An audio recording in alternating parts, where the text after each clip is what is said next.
Bacala's always been a lazy bastard. You can't get nobody good anymore. They're on fucking drugs, or they're compromised with the law, or they're young and they don't listen to orders. It's all me. Well, I hope you don't feel that way about me, Tony. It's just us back. You done plenty. You paid your dues. Oh, what the fuck? What are they doing? This is what I'm talking about. Fucking idiots. Am I supposed to be sitting here, you fucking idiots? Shit!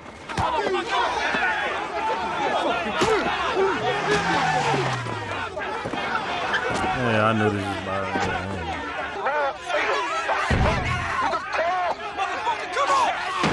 That dude was in awe.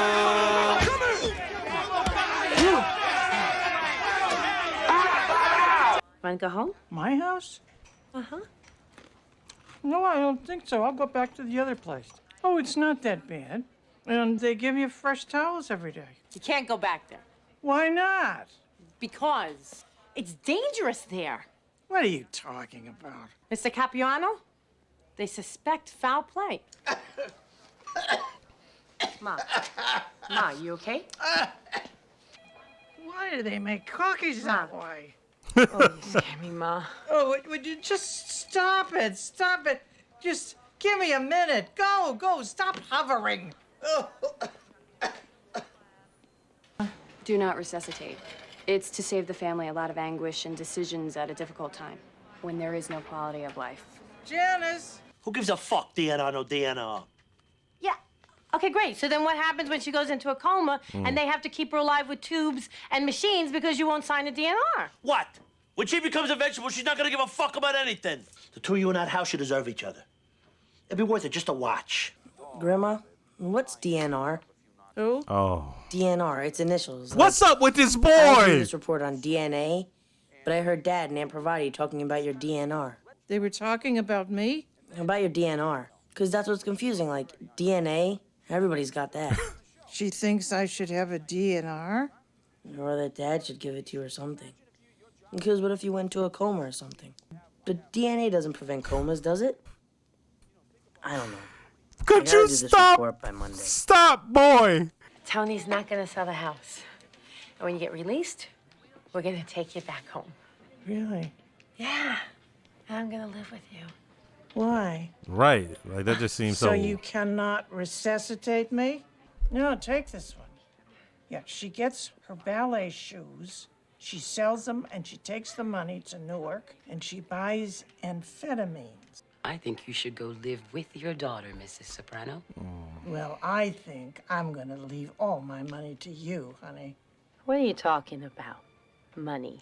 Is she trying to make peace with the Lord before she leaves out this motherfucker? What the fuck?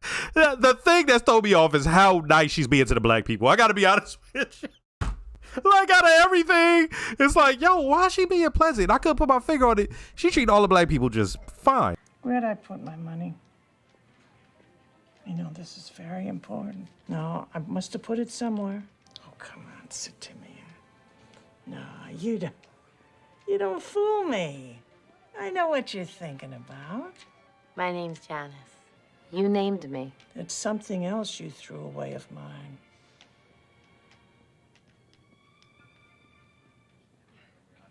Are you sure? I didn't tell you where I put that money. Sisters, cunt!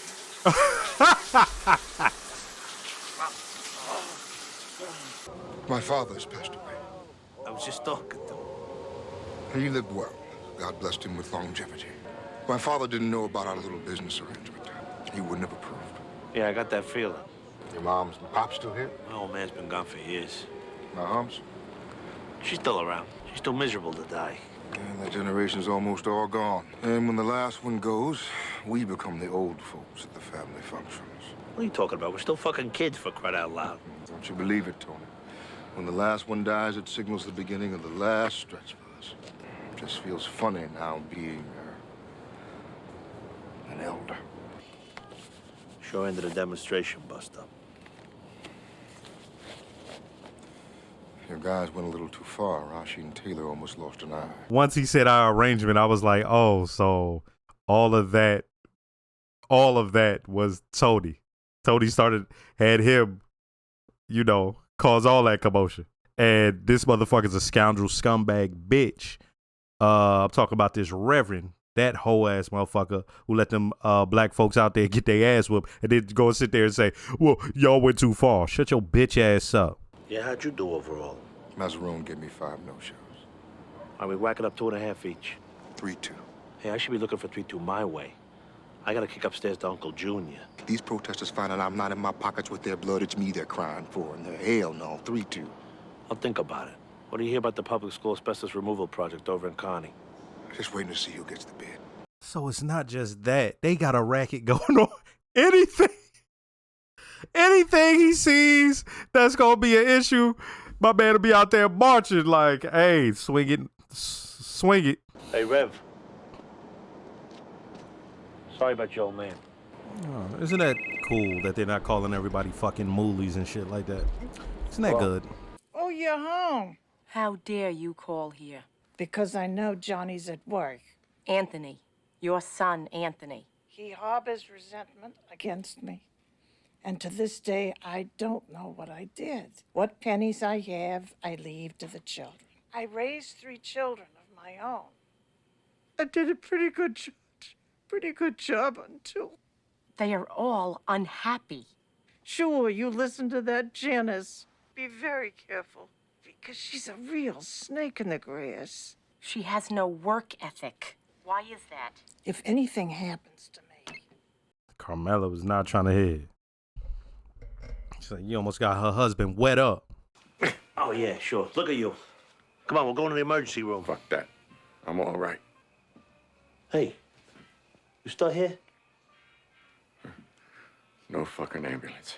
Help me up. Can you walk? This I is... think he broke his hip. Oh, fuck you. Take it easy. This is interesting, Steve. I'll be okay. What are you doing? What, do you want to piggyback? Look at this. Don't let me go to my grave with this guilt. You're not going anywhere. Make things right with your mother, please. Holy shit. First, let me start by saying don't forget to like, comment, and subscribe. If you are subscribed, make sure to hit the notification bell. Shout out to all the new viewers. Shout out to all the subscribers. And have a Patreon with full-length early reactions to things like this. If you like to, check it out. So, a couple of things from the intro, okay? First thing, I spoke about Tony and his reservations with Big Pussy, okay? And I won't say I never thought about it, but at that moment, I didn't consider at all that Big Pussy would still have reservations about where he stands with Tony. And that when he left, he still is dealing with that, right? And I need to like kind of get used to that on this show. You know why? Because that's kind of what this show is all about. It's everybody dealing with their station in life and dealing with their relationships. And because it's a show that's technically a gangster show, which is not really, right? Like, it has that gangster element in it. But this is a drama. This is a dark comedy. This is something different altogether, but it's just in the setting of this sort of world. So I have to sort of reset my mind in that everyone is dealing with their own shit. And so to see Big Pussy having that talk with that guy, and he's like, you told me he doesn't think too highly of you and shit, right? Like, it's this thing going forward. Both of them, Tony and Pussy, gonna be dealing with that. Then Tony's scumbag sister. I brought up, we seem to have gotten one out the paint, and now we got a new one we're dealing with. And she's just trying to weasel her way in. And the mom kind of used the right word, snake. But of course, Carmela is not trying to hear that, right? You try to get her husband wet up. That's how she sees it. And then also, it's not just that, it's betrayal at the highest level. Not only did you try to get the son wet up, Carmela went out of her way to keep trying to help that woman and try to involve her and stuff. Carmela stayed trying to get Tony, you got to make things right with your mom and all that. So for her, it's the biggest betrayal. Even if what the mom is saying is right, Carmela is not trying to hear none of that shit, okay? I it's interesting that Dr. Melfi isn't in that episode at all. And you see Tony dealing with everything, but is he really dealing with it at all? No, not really. And it's a thing of eventually it's gonna pop. And in the family side of things, it's just don't talk about her. I don't want to hear about her. She's dead to me. She's dead to me. I think he said that like 12 times this episode. Or someone else, him or someone else invoked that she's dead to him. And then his uncle would like Tony to make it right. He says, oh, she had nothing to do with it. Interesting, because remember when she started doing the senile thing, Uncle Junior also questioned it. Like, what do you think you're doing? Right? He asked her straight up like that. Like, so it's their mortality. They're facing it. And so she's trying to lay things out there as best she can. I'm talking about the mom. But then Uncle Junior is trying to do that. And he's like, you got to make things right. Right? Because as his father's brother, Uncle Junior sort of saw himself as the protector of not only Tony and the family business, but also his brother's wife. And so that's why the fact that people are going around talking about maybe them two had some sort of a thing, he don't want to hear that. The fact that Tony was going to smother his mom, he ain't trying to hear that. But he really would like them to mend things. And for him to say, I in his own way, right? Like, I don't want to die without having seen y'all fix things. That's interesting, because now, leave the mob stuff out of this, to see Tony lifting up that man after everything that happened, just carrying him like a baby, right? Like, it's always that thing of like, if you live long enough, you're going to end up back in that almost infantile stage where somebody's going to have to help you. My man broke his hip. And you see him like pass it out. His body is all old and is doing all that work. Like, think about how much work it is for a body to swell up an area, right? That's your body's response when things are damaged. Rush as many red blood cells, just rush a bunch of blood to that area. And for him, like, you can see him, he's just like, he's out of it, right? So my man is... he's still himself, that old rough gangster, but he needs somebody to take care of him. And he's probably about to end up in a home. But the thing is, Tony, at the end of the day, that's his uncle. Even though they had their beef and all that, Tony still tried to watch out for his uncle. 5%, he still gets to keep his union shit. But I think they said 60-40, Tony. And then like he gets to keep his stripes, right? And the reason they're doing that, which isn't fooling anyone, by the way, it's not fooling the feds at all, but he's like, keep the stripes so that way, you know, it sort of makes the feds sort of work overtime. But it's like, they know who's running shit. They know how old this motherfucker is anyway.